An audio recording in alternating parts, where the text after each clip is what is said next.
Today we're talking about situation ethics, which is chapter 2.2 on the OCR A-Level Religious Studies specification.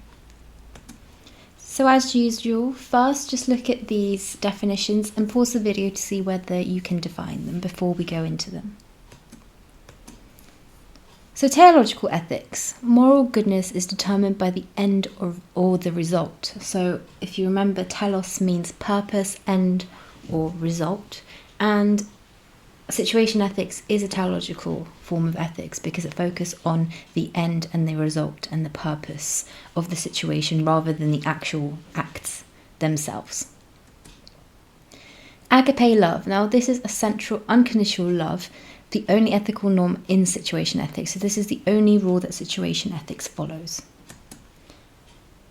Then we have pragmatism, and this is acting in moral situations in a way that is practical rather than purely ideological. So it's looking at what it actually does rather than thinking about it in an abstract way. Then we have relativism, and this is rejection of absolute moral standards, so such as laws or rights. Good and bad are relative to an individual or a community, or in Fletcher's case, to love, which is agape love.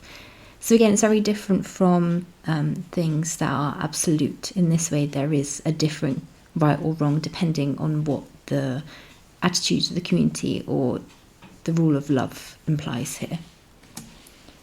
Then we have personalism, and this is an ethic centered on people rather than a law or objective. So it looks at people, and we'll go into more about why it's so personal centric as well. So the recap is that situation ethics is a largely teleological ethical system based on the writings of Joseph Fletcher, to my right here, and in his book Situation Ethics, published in 1966. And you may also call this theory consequentialist theory, so very similar to utilitarianism in the sense that the actions themselves don't matter because we're looking at the end results. So what is morally right or wrong will depend on what the situation is and what the end result of this situation is. So things like killing might be justifiable in specific situations. In this instance, euthanasia might be one of those examples.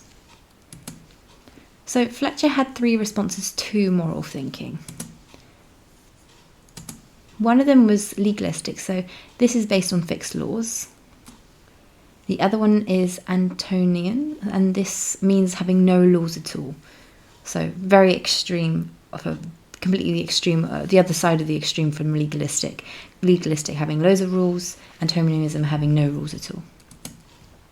And situational, and this is where situation ethics lies. So it's looking at the context of the moral problem and adopting the law of doing the most loving thing in that situation. So Fletcher thought that the third approach of situation ethics provided the best middle path between legalism and Antonianism, so that's why he really pushed towards it. And Fletcher was influenced by other theologians such as Barth and Bonhoeffer. You can see more on Bonhoeffer in my Bonhoeffer video, and Bultmann. So those thought that Christian ethics should not depend too heavily on trying to adapt biblical laws directly to modern situations, but they're very flexible in expressing agape love. So again, remember, unconditional love. And think about why agape love is such an important aspect to Fletcher's ethics. And it's because Jesus showed so much agape love. So Fletcher thought that agape love should be at the center point of this ethics. So it's understood as a Christian love, which is understood and reflects the love of God. And think about it in the ways of how God gave himself up for humanity through Jesus. So again, this shows the ultimate unconditional love to all of humanity by sacrificing his only son. So that's an example of why you can say why it's so focused on agape love. So agape love also demands that people love their neighbours and also their enemies. So love thy neighbour and those that persecute you. Try and analyse this quote. How you can do that is looking at, well, loving thy neighbour, so loving everyone around you and those that persecute you. So even if people hate you, you're still meant to show respect and love them. So for example, if someone has done wrong against you, you cannot retaliate with hatred. Rather, you're meant to show kindness and love and respect towards them. An example of this is shown through the Christian concept of forgiveness. So there are many examples of where parents of those children who have been murdered meet their children's murderer and they forgive them. And again, this shows love thy neighbour, because some of them might even reduce the sentence of the murderer by showing this forgiveness and not wanting to press charges. Obviously, a lot of the times the murderers do go and serve a full life sentence. But again, it's just that aspect of forgiving and loving the person despite them doing something against you. So that's a really good example to provide as a concept of agape love. This is because agape love is so self-sacrificing and not self-interested. And again, Jesus' life is a massive example of this, especially his death and resurrection for dying for all of humanity. So Fletcher thought that the law of love should guide moral decision making, and this is the only rule that humanity has to follow. So people should aim to do the most loving thing, and if the consequences of their actions produce the most loving situation, then they are doing the right thing. So an example of this might be, if I believe I am doing the most loving thing for the person, then it is the right thing to do. So if we go back to my example of euthanasia, if someone is terminally ill and they're going to die quite soon because they have terminal cancer, let's say stage 4 cancer, then the most loving thing to do in that situation might be to help them end their lives so that they don't go through the extreme suffering that they're going through. Because you can look at this aspect through mercy killing, and that's what euthanasia is looked at a lot of the time. So in this instance, situation ethics would permit euthanasia as the most loving thing to do for that individual in that particular circumstance of having terminal cancer. So, life of Jesus and the law of love examples. So, like I said earlier, love thy neighbour and those that persecute you in the way that I analysed it with the example of the child and the murderer. Hopefully you can recognise this picture of what parable this is. And this is the parable of the Good Samaritan. So the parable of the Good Samaritan illustrates that there was a person who was on the street, was beaten up, wounded, bleeding, and couldn't move. And this was a Jewish man. And everyone walked by him, including a rabbi and several passers-by who did not do anything to help him. Yet a Samaritan came and saw the Jewish man wounded and bleeding and helpless, and he decided to help him, as you can see in the picture. Now, it's really important to remember that Jews and Samaritans at the time of Jesus were taught to hate each other. They didn't get on at all. Yet here, this is why you have the parable of the Good Samaritan, because he helped the Jewish man despite them meant to be, let's call them enemies. So this is where the love thy neighbour and those by persecute you is a really big example that Jesus gave on the Sermon of the Mount to his disciples. So do use this in an analysis to really illustrate the parable and the quote. The next one is Jesus healing on the Sabbath.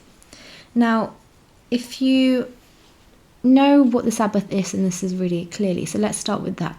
The Sabbath is a holy day of rest for Jewish people. So it starts on Friday night at sunset and finishes on Saturday night at sunset. So in this sense, it's a whole day of where Jews are not allowed to work. Yet, on the Sabbath, Jesus heals a man, and obviously healing is seen as a form of work. So this has shown that Jesus goes directly against the laws of traditional Judaism. And in the way you can illustrate this through him putting people before the law of not working on the Sabbath. Because he really saw that this particular person needed the help first. So again, the person was put above the law. And it's the same said with the Good Samaritan. It's the fact that they were taught to hate each other, yet the Good Samaritan saw that he should put this Jewish man that was wounded before the law of them not getting along. So these are really good examples to really illustrate the law of love and agape love, along with Jesus' death and resurrection, like I've already talked about. So from this, Fletcher developed 6 propositions to consider when making a moral decision. So the first one is the only thing which is intrinsically good is agape love. So other things are good depending on whether they produce loving results, but agape love is good intrinsically for its own sake. So it's the only thing that you have to know and follow as a law in ethics. The next one is that love is the ruling norm of Christian ethics. So Fletcher gave examples of broken rules by Jesus when it's necessary for bringing about loving results. So like the examples I gave earlier. But the other examples could be something like helping minorities. Like Jesus really helped those that were shunned from society. So for example, women. There's a parable of Jesus healing the bleeding woman.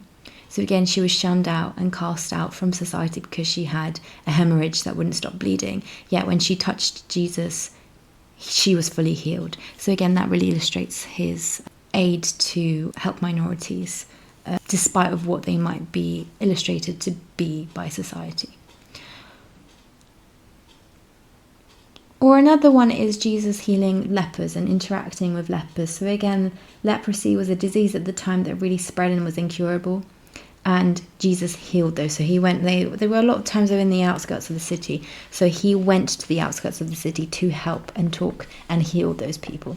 So again, really illustrating that he really did the opposite of what was expected through this unconditional law of love. He would risk himself unselfishly in order to help other people that needed it more. The other thing is that justice is love distributed. So Fletcher said that justice is done when people act with love in a rational manner for the benefit of the community. And this was what Jesus was doing because he saw that minorities needed to be helped in order to benefit the community as a whole. The fourth thing is that love does not depend on emotional likes and dislikes, but it is an act of will, so a deliberately chosen attitude. So again, it's something that you had to ignite within you and actively follow the rule of love, rather than just hope for the best. So in this way, it was a really difficult concept to follow because you actively have to do it. The fifth is that love should be the goal of moral action, and if it is, then the means of getting to that goal are not important. So it doesn't matter how you get to that goal or that action you want to do to get the results that you want. It could be anything, as long as it only follows the rule of love. And the final one is that love should be considered in the context of each situation as it arises. So situationally and not prescriptively. So in this sense, there aren't any rules of you must do this, you can't do that. So it's not like you do not kill, because in a specific situation, it might be the most loving thing to do to kill, like in the euthanasia example or in an abortion example. For instance, if a woman is going to be severely harmed if she continues with the pregnancy, or if a woman's been raped and continuing with the pregnancy is only going to remind her of the horrific traumatic experience that she would have gone through. So situation ethics would allow abortion in this sense. So rules should not be made without the context of the moral situation being a serious consideration. And further, Fletcher developed 4 working principles, and he saw these as 4 working presuppositions or rules of thumb in helping to determine the right thing to do. The first thing was pragmatism. So this is about practically in the real world. So it's not anything that's ideological or abstract. It's to do with the actual world that we live in. So rather than following the abstract principles of philosophy that a lot of thinkers follow, like Kant and Aquinas, the pragmatist looks for something which will work in the practical circumstances. The second thing is relativism. So rules are not to be seen as fixed and absolute, but can be changed according to the situation. The third thing is personalism. So people matter more than laws. Remember, Jesus put people before the law. So the needs of people should be considered when moral actions are taken rather than the rules themselves. And conscience is a really big other thing because it's not seen as a reliable set of internal rules, but as an activity. So it's using your reason in making moral judgments. So again, there is some rational aspect to situation ethics because you really have to figure out what the most loving thing is to do rather than acting off instinct. And because of this, Fletcher really uncovered what the understanding of conscience is. And he said it does not guide human action. It is not a store of reliable rules to which people can refer. It is not kind of an inner voice with access to divine truth. It's a verb, not a noun. And it describes what people do when they are trying to make moral decisions and are weighing up things. So this is where the aspect of rationality really comes in, because in order to exercise conscience, you have to actively think. You cannot just do something for the sake of doing it. You have to sit down and really think whether it is the most loving thing to do. So think about some strengths of what situation ethics has. So it being a relativist theory is a strength because it allows for consideration of an individual's personal circumstances when making these moral decisions. It doesn't have problems of being an outdated ethic as society moves on because it's so flexible. What the most loving thing to do, it depends on the different aspects of society. It doesn't mean that one thing is always going to be right or wrong. It depends on the situation itself. So again, it's really person-centric here. It can be considered quite quick and easy as a method of decision making because instead of considering a range of duties, principles and outcomes, it simply recommends acting with agape love. And it allows people autonomy to guide them by responsibility of choosing their own actions and without having to obey the rules of others. So again, that rationalistic aspect of it. It can also be considered to fit well with a person's Christian faith and with the question, what would Jesus do? Which a lot of Christians do follow. So because it's following in the footsteps of Jesus, it's using that as an approach to moral decision making, which a lot of Christians do find very useful and therefore moral. But there are also some weaknesses of situation ethics. It being a relativist theory can be a weakness as well as a strength. So does not give any clear rules to help people know what to do in all circumstances. So it's not universal. What I might do in one day might be completely different, but how will I know it's the right thing to do in that situation? So for example, if I lied to a friend one time because I didn't want to upset them, that might have been the right thing to do then, because maybe their grandparent just passed away and I didn't want to upset them anymore. But in another situation, it might be wrong to lie to them because if I lied to them that they look good in the outfit they were wearing, they might be ridiculed when they step out the house. So again, it really depends, because in what instance can I really predict what their emotions are going to be? And does that really make it the right thing to do? So maybe in less extreme examples, such as lying to a friend, situation ethics might not actually be as helpful as it is in more extreme situations that are life and death. It can be difficult to apply because it's not always clear what is the most loving thing to do in a situation. So just as it's not always clear what Jesus would or could have done, we're not Jesus, so we will not be able to know exactly what he would have done. There are also no examples of Jesus going through life and death situations, such as killing someone in order to do something. So again, maybe this aspect of death is a bit too far to claim that Jesus would have done that. And it's not always clear how to work out which people should be considered in efforts to find a loving action, or what to do if an action would be loving for one person, but at the same time the opposite for another person. So again, it's very, this situationist and relativist approach is very hit or miss, because considering what will be but the most loving thing to do for one person, not another, can take a lot of time. So maybe it's not as quick as a theory as if it had an actual, yes, you can do this, no, you can't do this. So more absolutist approach. It is relativist also, and so it can be seen as to allow people to justify any action they want to on the grounds that they thought it would bring about the most loving outcome. So because no action is ruled out as an absolutely moral aspect, and there are no rules that can be broken, again, it can challenge whether murder is an acceptable thing to do. Because again, in a court of law, you can't really say, well, you were doing the most loving thing to kill this person. it doesn't really hold up. It still feels very wrong.